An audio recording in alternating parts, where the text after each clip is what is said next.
तो खुश होते हो तो क्या होता है? खुश होती हूँ तो बहुत खुश होती हूँ, हंसती हूँ। What makes you happy? My family. अगर बेटे ने या बेटी ने कोई छोटी सी एवी सी भी कोई बात कर दी ना तो बड़ी खुश होंगी उस पर। हसन को बताऊंगी, जाके अपनी सास को बताऊंगी, तो ये कह रहा है। तो लेकिन बेबी क्या नाम है उसका? राकिन। और बेटी है जैना। अच्छा, तो क्या फीलिंग हुई थी जब पता चला था कि आप प्रेग्नेंट? अच्छा, हमने सोचा था कि हम 3 साल का गैप देंगे and then we'll plan a baby, but after 2 years we thought के वो भी मैंने ही ज़्यादा प्रेशर डाला हसन पे कि I want a baby now. मैंने कहा मुझे बुढ़ापे में नहीं बच्चे एंजॉय करने, मैंने अभी एंजॉय करने हैं, जवानी में I want to do everything for them, taking them school and doing everything for them. तो खैर finally after 2 years we decided कि we should have a baby and then yes, we found one day that I'm expecting and we were extremely happy। और अक्सर ख़ानदानों में होता है ना, नहीं अभी नहीं बताना, 3 महीने से पहले नहीं बताना। तो अब मेरे से तो नहीं बर्दाश्त हुआ, मैं तो अपने पूरे ख़ानदान में सबको बताया, अपने फ्रेंड सर्कल में सबको बताया।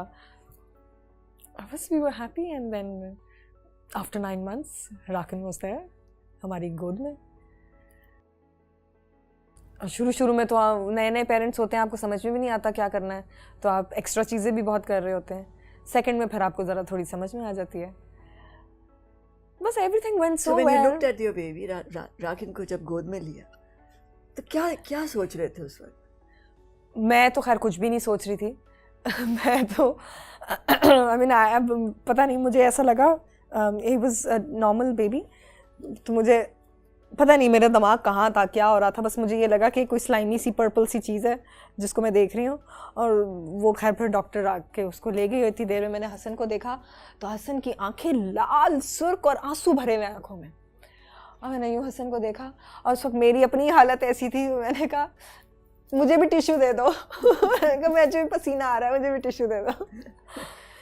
तो खैर जब घर पहुँचे तो फिर कुछ लगा कि अच्छा यार ज़िंदगी बदल गई।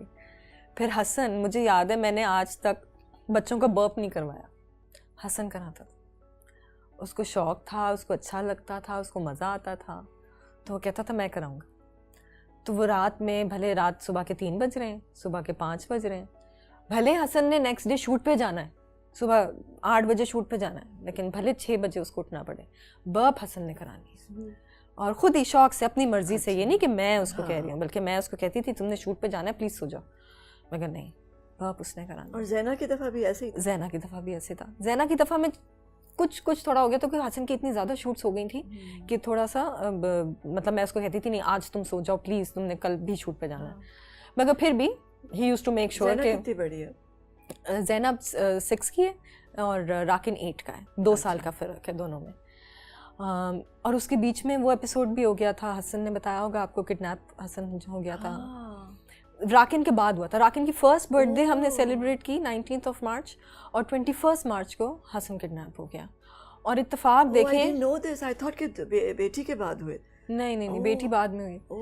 तो हसन की अम्मी उसी दिन सुबह, मेरी नंद का बेटा हुआ तो शी फ्लू टू दुबई उसी दिन सुबह, और रात में हसन का ये सीन हो गया।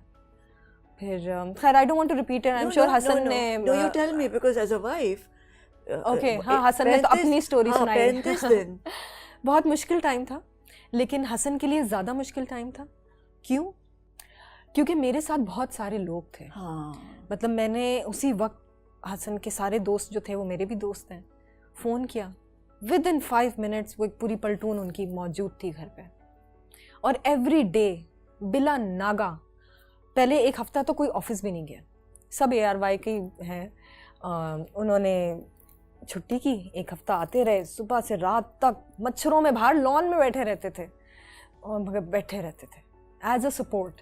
मतलब ऑब्वियसली वो और कुछ तो कर नहीं सकते थे, ज़्यादा हम CPLC वालों के पास जाते थे।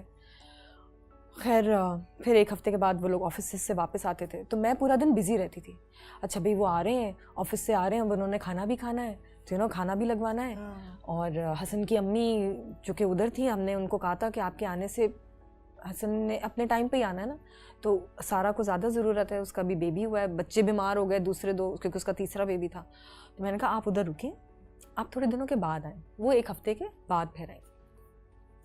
तो हम पूरा दिन CPLC जाना, घर पे आना, फिर बैठ कर डिस्कशन करना, कभी वो किडनैपर्स का फ़ोन आ जाना, क्योंकि हसन ने मेरा नंबर दिया। उन्होंने जब हसन को किडनैप किया तो वो पूछते हैं ना कि आप किससे बात करेंगे, अपनी माँ को फ़ोन मिलाएं, किसको, क्योंकि वो चाहते हैं कि किसी फीमेल से बात करें, यू नो, सेंसिटिव होती हैं, इमोशनल हो जाती हैं।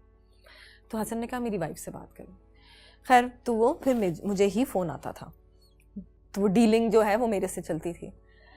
बड़ा मुश्किल टाइम था, लेकिन कट गया, पता नहीं कैसे कटा। 35 डेज़, अब सोचते हैं तो ऐसा लगता है 35 डेज़ कैसे गुजर गए, कुछ समझ नहीं आया।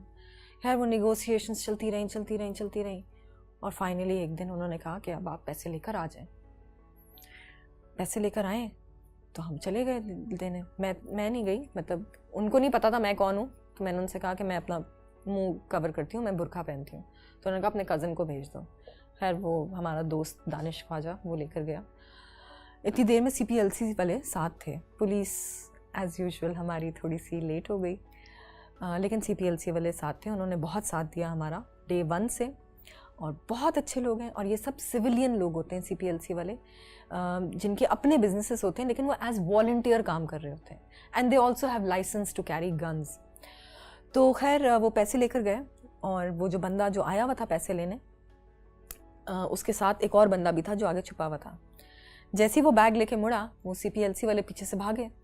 जब ये लोग भागे तो वो सामने वाले बंदे ने देख लिया, तो उस बंदे ने फायर किया तो यहाँ से CPLC वालों ने भी फायर किया तो उस बंदे की टांग पे गोली लग गई, तो वो गिर गया।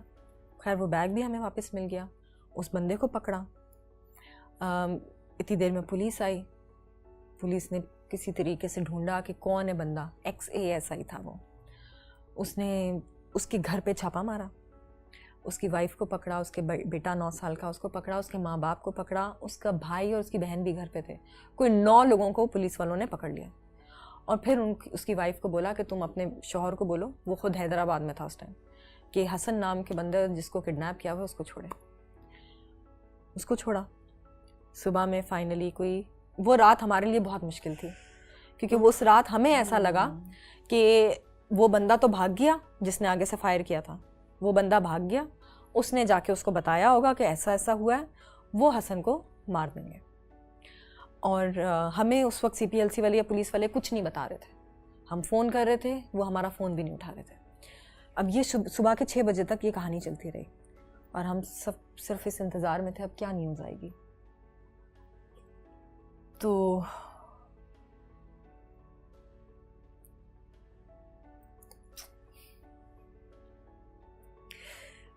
वो रात बहुत मुश्किल थी।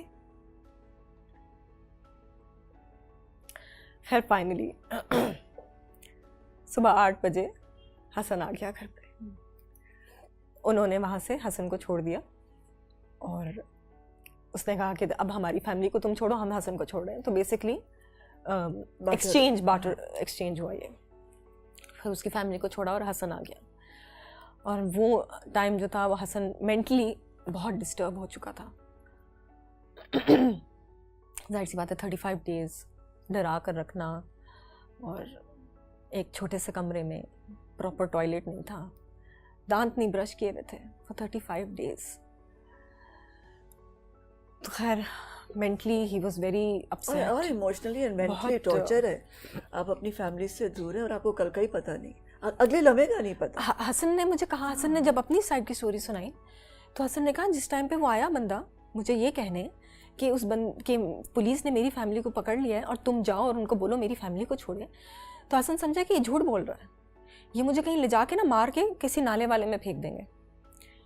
हसन को नहीं यकीन आया, लेकिन जब उन्होंने हसन को किसी टैक्सी में बिठाया, उन्होंने कहा तुम यहाँ से घर जाओ, तो जब हसन घर के दरवाजे के बाहर पहुँचा तो हसन ने कहा मैं तो वाकई घर आ गया हूँ, मैं तो जिंदा हूँ।